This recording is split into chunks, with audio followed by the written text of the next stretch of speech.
Ay, paano ba yan? Walang ulan? Paano ko i-demo itong raincoat na nabili ko? Alam ko na, dito na lang. So, kung wala ka pang raincoat hanggang ngayon, patapos na yung tag-ulan di ka pa nakabili.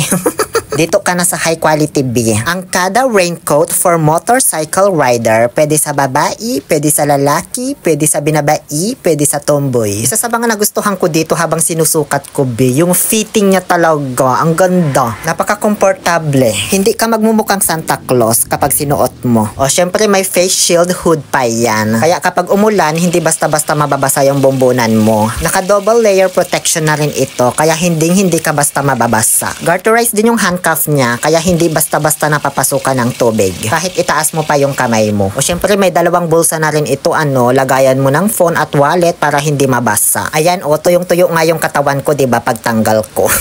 Marami pa itong ibang kulay na pagpipilian. May black, may blue. Pero pink yung pinili ko kasi nababagay sa kulay ng motor ko. May dalawang size din na available, large and XL. XL yung pinili ko kasi yung height ko ay 5'7" and 62 kilograms at saktong-sakto lang sa akin. Nasa 400 plus lang ito. Medyo pricey kumpara sa ibang raincoat, pero kung sa quality, plakada to be. Hindi ako mapapahiya sa inyo. So anong gagawin? Syempre, i-check out mo sa Yellow Basket or sa link na ilalagay ko sa comment section.